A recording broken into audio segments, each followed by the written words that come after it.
Hello student, welcome back to the channel. So हमारा cross multiplication method था, वो हम पिछली वीडियो में कवर अप कर चुके हैं। सो उसको आप देखिए इस वीडियो को देखने से पहले, क्योंकि ये एक्सरसाइज उसी पे बेस्ड है पूरी। सो अब हम एक्सरसाइज 3.5 की बात करते हैं। एक्सरसाइज 3.5 में हमें क्वेश्चन नंबर 1 दिया है, which of the following pair of linear equation has unique solution, no solution or infinite many solution? In case there is unique solution, find it by using cross multiplication method। तो इन्होंने कहा कि हमें linear equation को checkout करना है कि उसके सॉल्यूशन कितने हैं, नो सॉल्यूशन है, इनफाइनाइट सॉल्यूशन है या फिर यूनिक सॉल्यूशन है। और अगर यूनिक सॉल्यूशन है तो उसे क्रॉस मल्टीप्लिकेशन मेथड से फाइंड आउट करो। सो पहले पार्ट की बात कर लेते हैं। लेट चेक कि फर्स्ट पार्ट हमारा क्या है। सो हमें दो इक्वेशन दी गई हैं। सो ये हमारी फर्स्ट इक्वेशन है, ये हमारी सेकंड इक्वेशन है। दो इक्वेशन दी गई है। हम सबसे पहले क्या करेंगे, कंपेयर करेंगे, क्योंकि हमें इसके कोएफिशिएंट्स चाहिए। सो कंपेयर करेंगे a1x plus b1y plus c1 is equal to 0 से इस वाली इक्वेशन को, और a2x plus b2y plus c2 is equal to 0 से इस इक्वेशन को। इन दोनों को कंपेयर करेंगे जब हम, तो यहाँ से हमें a1 b1 c1 की वैल्यू मिल जाएंगी। सो a1 इज इक्वल टू 1 आया हमारा यहाँ पे, एंड b1 -2 आया, -3 आया, एंड c1 हमारा कितना आया, -3 आया। साइन के साथ लेंगे। अब a2 हमारा कितना आया, 3, b2 कितना है, -9, एंड c2 कितना है, -2। तो इस तरीके से कंपेयर करके हमने इन सब की वैल्यूज फाइंड आउट कर ली है। अब हमें पता है कि कंडीशंस के हिसाब से ही हमें पता चलता है कि नो सॉल्यूशन, इनफाइनाइट सॉल्यूशन है और यूनिक सॉल्यूशन है। तो अब हम चेकआउट करेंगे इनके जो हमारे रेशोज हैं उनको कंपेयर करके हमें पता चलेगा। सो जो हमारा a1/a2 है वो कितना आया यहाँ से, 1/3 आया। नाउ b1/b2 कितना आया, -3/-9। इसको कट करेंगे तो हमारा 1/3 मिल जाएगा हमें। नाउ जो हमारा c1/c2 आया, यहाँ से c1 हमारा -3 है एंड c2 हमारा -2 है। सो वो रख दिया हमने, तो ये हमारा 3/2 आया। सो कंडीशन क्या है इससे हमारा क्या मिला, a1/a2 is equal to b1/b2 is not equals to c1/c2। As usual हम देख पा रहे हैं कुछ जो हमने सॉल्यूशन किया है। तो ये कंडीशन किसकी है हमारी, ये कंडीशन है हमारी नो सॉल्यूशन की। सो ये कंडीशन आ गया हमारी नो सॉल्यूशन की। मैं आपको इस चीज़ के लिए भी वीडियो बना चुकी हूँ, मैं आपको डिस्क्रिप्शन में लिंक दे दूंगी। इसके ऊपर पूरी टेबल मैंने आपको समझाई हुई है कि कब हमारे नो सॉल्यूशन होते हैं, यूनिक सॉल्यूशन होते हैं और इनफाइनाइटली सो मैनी सॉल्यूशन होते हैं। तो उस टेबल को भी आप एक बार देख लेना, वैसे यहाँ पे भी आपको क्लियर हो जाएगा।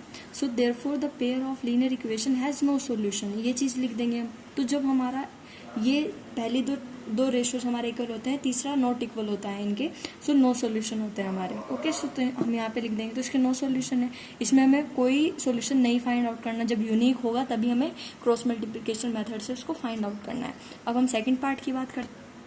सो सेकेंड पार्ट में हमें दो इक्वेशन दी गई हैं। ये हमारी इक्वेशन 1, इक्वेशन 2, तो दोनों को इक्वेशन 1 और इक्वेशन 2 नाम दे देते हैं हम। सो अब कंपेयर करेंगे जैसे हमने फर्स्ट इक्वेशन में किया है। कंपेयर करके हमने यहाँ से a1 b1 c1 a2 b2 c2 की वैल्यू निकाल लेनी है। एज यूजुअल जैसे हमने फर्स्ट पार्ट में किया है, इसको भी ऐसे ही कंपेयर करेंगे। कंपेयर करके हमें इन 6 जो हमारे वेरिएबल्स हैं उनकी वैल्यूज़ मिल जाएगी, हमें वैल्यूज़ मिल जाएंगी यहाँ से। फिर हम रेशोज फाइंड आउट करेंगे। a1/a2 फाइंड करेंगे तो यहाँ से 2/3 मिला हमें। b1/b2 हमने यहाँ पे फाइंड आउट किया तो 1/2 है हमारा, देख पा रहे होंगे। c1/c2 यहाँ से -5/8 है हमारा। सो तीनों रेशोज हमने फाइंड आउट कर लिया। अब इससे हमें क्या कंडीशन जनरेट हुई, a1/a2 is not equals to b1/b2। So a1/a2 हमारा इक्वल नहीं है b1/b2 के। सो इससे हमें क्या पता चलता है, इसका एक यूनिक सॉल्यूशन है। तो जो इसकी लाइन है वो कहीं कट कर रही है एक पॉइंट पे, वो उसका एक यूनिक सॉल्यूशन ये हमें मिल रहा है। सो हम लिखेंगे देयरफॉर, सो हम लिखेंगे therefore the pair of linear equation has a unique solution. तो हम ये लिखेंगे। अब इसका यूनिक सॉल्यूशन है, यूनिक सॉल्यूशन होगा अगर तो हमें फाइंड आउट करने होंगे उसके solution by cross multiplication method. ये क्वेश्चन की डिमांड है, तो क्रॉस मल्टीप्लिकेशन मेथड से इसके सॉल्यूशन फाइंड आउट करते हैं। So now cross multiplication method से हम इसके सॉल्यूशन फाइंड आउट करते हैं। जो हमारी दो इक्वेशन थी वो ये थी हमारी दोनों इक्वेशन।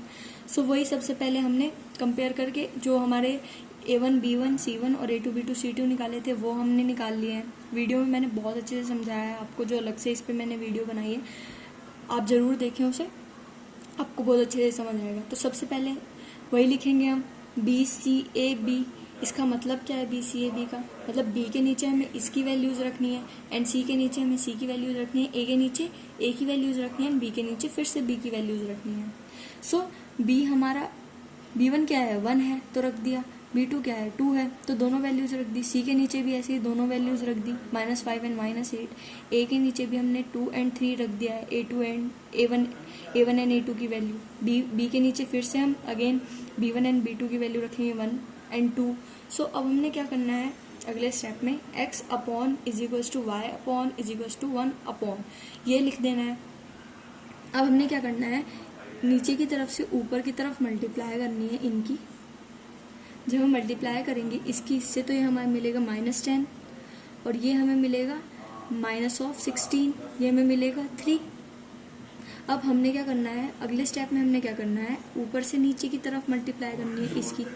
तो ये क्रॉस मल्टीप्लिकेशन मेथड होता है हमारा, क्रॉस में हम मल्टीप्लाई करते हैं इसमें, इस वजह से हम इसको क्रॉस मल्टीप्लिकेशन मेथड कहते हैं। नाउ इसकी मल्टीप्लाई से बीच में साइन माइनस का आएगा सब में, बीच में साइन माइनस का आएगा सब में। ओके, सो ये हम इससे मल्टीप्लाई करेंगे तो -8 मिलेगा हमें, इससे मल्टीप्लाई करेंगे तो -15, इससे मल्टीप्लाई करेंगे तो 4 मिलेगा हमें। सो अब इसको सॉल्व करने के बाद हमें मिला x। सो इनको कैलकुलेट करने के बाद हमें कुछ इस तरीके से मिली ये इक्वेशन। अब हमने क्या करना है, इसके x की और y की वैल्यू चाहिए हमें, तो हमने क्या करना है सबसे पहले तो हम इसको इसके इक्वल पुट करेंगे और फिर इसको इसके इक्वल पुट करेंगे, तो यहाँ से हमें x की वैल्यू मिल जाएगी और यहाँ से हमें y की वैल्यू मिल जाएगी। सो वही करते हैं, x upon -2 is equals to 1 upon -1, तो यहाँ से x की वैल्यू क्या मिल गई हमें 2। सो यहाँ से तो हमारी x की वैल्यू आ गई। अब हमने y की वैल्यू फाइंड आउट करनी है। सो y के लिए हम क्या कर रहे थे, इसको इसके इक्वल पुट कर रहे हैं। So y is equals to y upon -1 1 upon -1। So यहाँ से y की वैल्यू हमें की मिल गई 1 मिल गई। सो x एंड y दोनों की वैल्यू मिल गई हमें। अब हम अगले पार्ट की बात करते हैं। सो ये हमारा थर्ड पार्ट है। थर्ड पार्ट में हमें 2 इक्वेशन दी गई हैं। तो सबसे पहला काम हमारा वही है कि हम इसके जो वेरिएबल्स हैं उसका जो कोएफिशिएंट्स है उनको हम कंपेयर कर लें। कंपेयर करके हमें उनकी सारी वैल्यूज़ मिल जाती है A1 B1 C1। तो सबसे पहले हमें वैल्यूज़ फाइंड करनी है इस तरीके से। फिर हमने रेशोज़ को चेक करना है कि रेशोज़ हमें क्या मिली यहाँ से। A1 अपॉन A2 हमारा क्या आया 3/6 आया। अब आप ये इजीली कंपेयर कर सकते हैं, मैंने आपको बता चुकी हूँ 2 क्वेश्चन में, तो मैंने इसलिए बहुत डिटेल में यहाँ पे नहीं बताया, मैंने स्किप करके आपको सीधा यहाँ पे आ गई हूँ।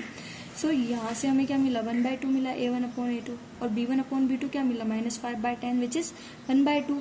सो C1 अपॉन C2 क्या मिला -20/-40 विच इज़ 1/2। सो यहाँ से हमें क्या पता चल रहा है, तीनों रेशोज इक्वल हैं, तीनों का जो वो हमारा जो रिजल्ट आ रहा है वो 1/2 ही है तीनों में। सो कंडीशन क्या हुई हमारे पास, कंडीशन हुई हमारे पास A1 upon A2 is equals to B1 upon B2 is equals to C1 upon C2।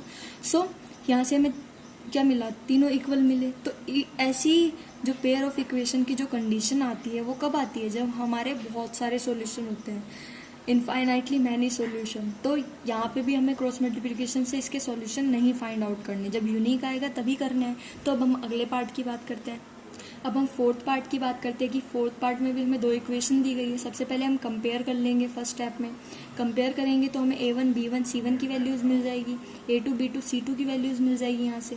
फिर हम क्या करेंगे, रेशोज़ फाइंड आउट करेंगे, रेशोज़ को फिर कंपेयर करेंगे। सो A1 अपॉन A2 क्या आया, यहाँ से हमारा 1/3 आया। B1 अपॉन B2 क्या आया -3/3 which is 1 and C1 upon C2 क्या आया -7 is equal -7 upon -15।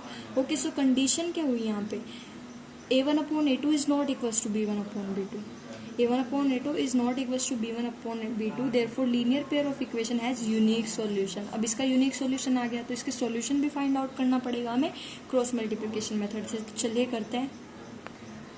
So by cross multiplication method, अब हम क्रॉस मल्टीप्लिकेशन मेथड से देखते हैं। कंपेयर करके हम इसके ये निकाल चुके थे A1 B1 C1 A2 B2 C2 ये सब निकाल चुके थे हम। अब हमने अगले स्टेप में क्या लिखते थे, BCAB। हर क्वेश्चन में ऐसे ही लिखना है जब 2 इक्वेशन दी होगी हमें।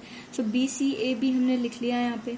अब इसके बाद हमने क्या करना है, लिखना है x upon is equals to y upon is equals to 1 upon. So upon की वैल्यूज़ हम इससे लिखेंगे सबसे पहले हम नीचे से ऊपर की तरफ मल्टीप्लाई करेंगे इन सब की। जब मल्टीप्लाई करा हमने तो यहाँ से हमें क्या मिला 21, यहाँ से क्या मिला -15, 15 into 1 which is -15 and 3 into 3 9 which is -9, क्योंकि एक 3 के साथ हमारा माइनस था, बीच में सबके माइनस साइन लगेगा। फिर हमने क्या करना है, ऊपर से नीचे की तरफ मल्टीप्लाई करना है, क्रॉस में मल्टीप्लाई करना है, तो इस तरीके से मल्टीप्लाई करना है। अब यहाँ से हमें क्या मिला 3 into 15 is equals to 45, minus minus plus हो जाएगा हमारा, और साइन यहाँ पे माइनस का लगना ही है। नाउ अब हम यहाँ पे क्या करेंगे 7 इंटू 3 विच इज़ -21, बीच में साइन माइनस का होगा ही होगा, माइनस यहाँ से कितना मिला -3। तो ये कुछ ऐसे बना हमारा, इस तरीके से बना। अब इसको अगर हमने आगे सॉल्व किया, इसका जो हमने सॉल्व आउट किया उससे हमें ये मिल गया।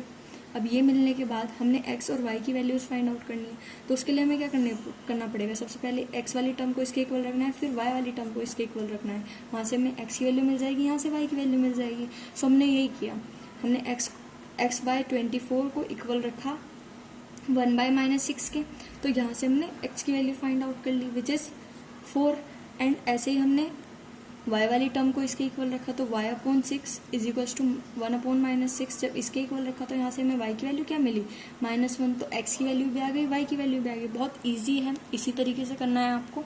तो ये क्वेश्चन हमारा कंप्लीट हो चुका है। अब हम अगले क्वेश्चन की बात करेंगे, अगले क्वेश्चन को हम अगली वीडियो में करेंगे। सो ताकि आपको यही क्वेश्चन पहले बहुत अच्छे से समझ में आ जाए, फिर वो वाला क्वेश्चन भी आपको बहुत अच्छे से समझ में आएगा। So thank you for watching, and अगली वीडियो ज़रूर देखें, और बाकी की जो वीडियोज़ है वो भी ज़रूर देखें, क्योंकि वो बहुत ही हेल्पफुल है। मैंने सारी चीज़ बहुत डिटेल में बताई है, बहुत अच्छे से बताई है।